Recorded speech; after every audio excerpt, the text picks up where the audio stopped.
Hello and welcome to Paranormal Chronicles. I'm your host, Joe Miranda. Today's episode is Stealing Our Agency. Now, before we go any further, I just want to make it abundantly clear that I give God all the glory and that Jesus Christ is my Savior. And I renounce Satan, although I will not underestimate his ability to blind minds, eyes, ears, and hearts here on earth. I thought I'd be doing this segment a few weeks ago, but I kept getting promptings to push it back. Once again, the watchers were right, as recent events justified the decision to postpone this episode. Before we get started, I just want to be clear that I have no intention of turning this podcast into a political channel. However, sometimes the lines between politics, spirituality blur. This is one of those times. Job number one of our three co-equal branches of government is to protect its citizens. And that begins with protecting the sovereignty of our country. No language, no borders, no culture, no country. Thank you, Dr. Michael Savage. This past Tuesday, the Supreme Court of the United States failed its sworn duty to the Constitution and took a wrecking ball to election integrity as a result of its rulings on the birthright citizenship and election day deadlines. And there can only be two reasons for such an egregious ruling. Either Chief Justice Roberts and the four other justices are bought and paid for by the globalists, or they've been compromised by the deep state. Regardless, their minds, eyes, ears, and hearts have been horribly blinded by the sun of the morning. To the five justices who shirked their duty, I hope the payoff for sacrifice in this nation was worth the cost.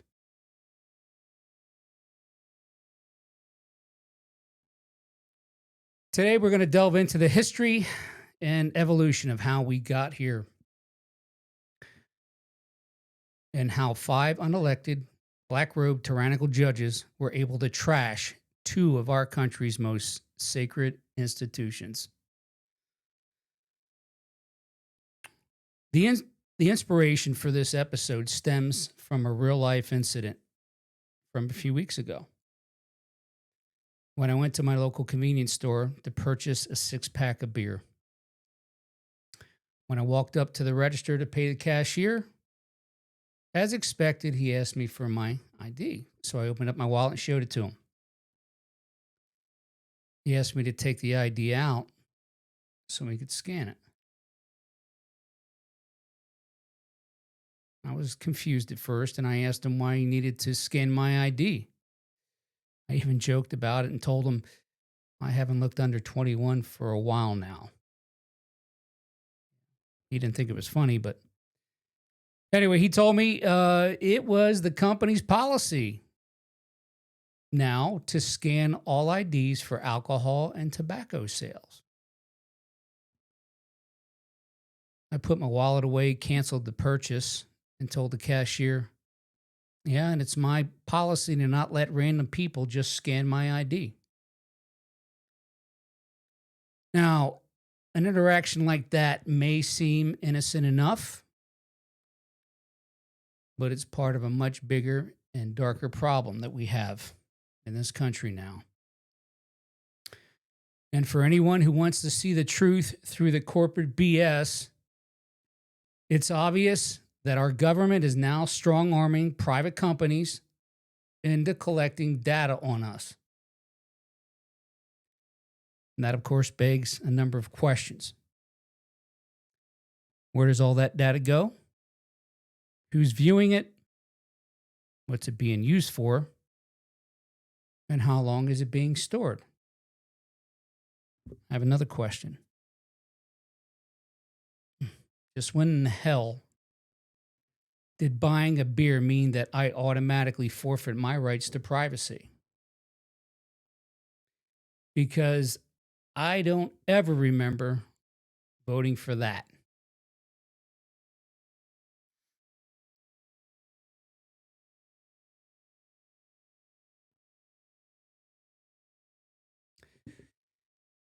You know, serving in government was initially promoted as a civic duty.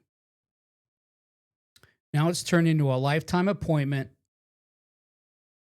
with unchecked power and questionable oversight with little, if any, accountability. And in order to maintain its control, the deep state has embedded itself into every single facet of our lives. It's a fun fact for you. The deep state has been operating in the shadows for more than 100 years. The deep state came to be during the Woodrow Wilson administration as he promoted the concept that unelected, unaccountable, specialized bureaucrats should manage government functions. In fact, Wilson was one of the defining figures of the progressive era. Ring a bell? Wilson believed in utilizing the government's power to regulate massive corporate trust. Socialism, anybody? And if the road to hell is paved with good intentions, Wilson's vision was a 8-lane highway.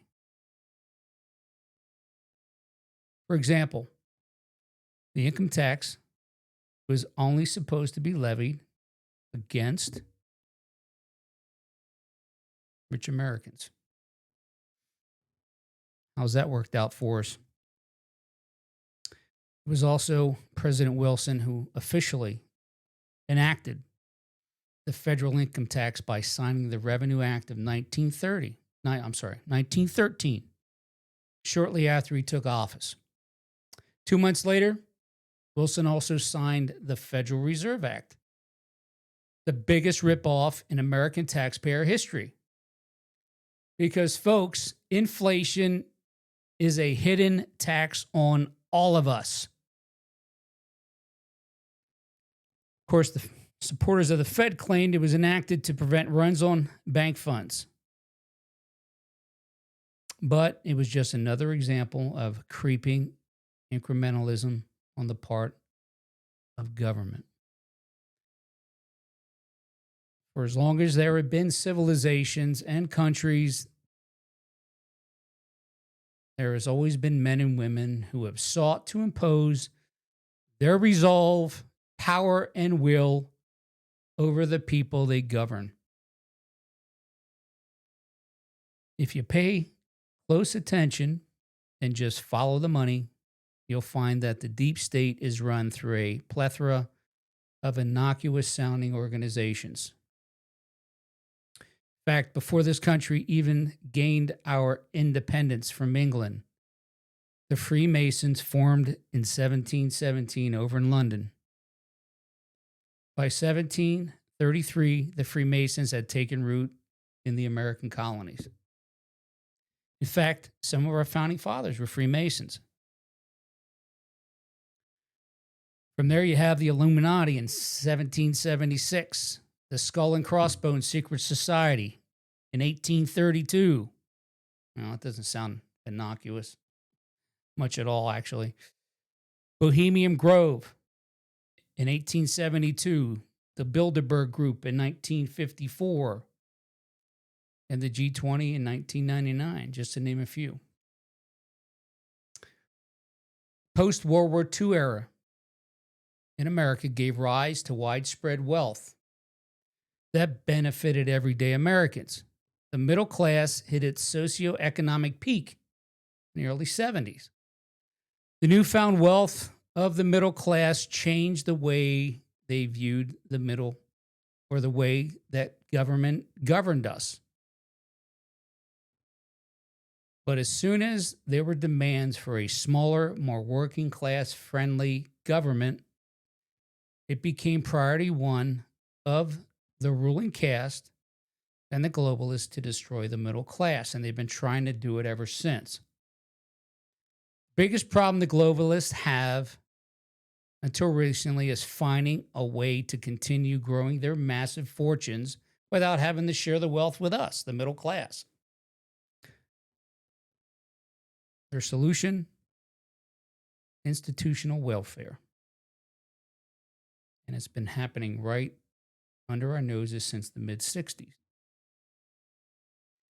What you see when you see what's happening in the UK, France, Germany, Ireland, and the like right now, think institutionalized welfare on steroids. And think birthright citizenship. Now, you have to give it to the deep state. They're committed, calculating, and very patient. Their preferred methods are incrementalism, mass manipulation, and psyops. And the goal: control us from cradle to grave, which is absolutely the ultimate middle finger from Satan to God. It's worth repeating that one of the most valuable assets of the deep state is its patience. They knew in order to realize their end game, they would need to accomplish it in phases. Now, there are hundreds of examples I could give. All the operations over the years, all the alphabet soup agencies. But in the interest of time, I'll list the most obvious ones. First, they started with the deception phase. World War I, the Federal Reserve, Federal Income Tax, the FBI, the Tulsa Race Massacre, the KKK, the stock market crash of '29, the Tuskegee Study, the National Firearms Act of 1934, the New Deal, redlining, Pearl Harbor, World War II, the OSS, Operation Paperclip, the CIA, the 1947 Roswell incident. This was followed up by the demoralization and destabilization phases. Think birthright citizenship, MK Ultra, the military-industrial complex, pharmaceuticals, the Red Scare, the Korean War, Planned Parenthood, birth control, the JFK assassination, women's lib, social engineering, the welfare state, the Vietnam War, cultural Marxism, the Robert Kennedy assassination, the Martin Luther King assassination, the Gun Control Act of 1968, Roe v. Wade, affirmative action, Watergate, the Fifth Column, the DSA, the AIDS epidemic, the Iran-Contra scandal, the war on drugs, genetically altered food, the SEIU, chemtrails, 1993 Brady Act, NAFTA, Ruby Ridge, the Branch Davidian massacre, the legalization of marijuana, anchor babies, the Council of American Islamic Relations, or CARE, the destruction of the nuclear family, the Childhood Immunization Initiative, Operation Fast and Furious, Obamacare, the Bundy standoff, gender divide, gay marriage, DEI, Ferguson, Missouri, Pizzagate, the Steele dossier, Crossfire Hurricane, the George Floyd case, the BLM riots, Antifa, gain of function, population control, the COVID pandemic, the 2020 elections, Dominion voting machines, mail-in balloting, election fraud, foreign-born politicians and judges, the so-called COVID vaccine, the gay and transgender agenda, toxic masculinity, gender reassignment surgery, open borders, illegal immigration, the repopulation of Western civilization. 10/7, mass deportations, ICE, the Trump assassination attempts, the Epstein files, the Charlie Kirk assassination, government fraud and waste, NGOs, USAID, Act Blue, the Southern Poverty Law Center, Medicare fraud, Medicaid fraud, EBT fraud, judicial activism, microplastics, tick and mosquito drop boxes, election day deadlines, birthright citizenship, and finally, the coup de grace, the digital surveillance phase. Think 9/11, the Patriot Act, scannable IDs, digital currency, smartphones, smartwatches, dash cams, vehicle data recorders, electronic logging devices, flock cameras, GPS, the health information exchange, data centers, and lastly, and the most existential threat, the most existential threat to human rights that has ever existed: artificial intelligence.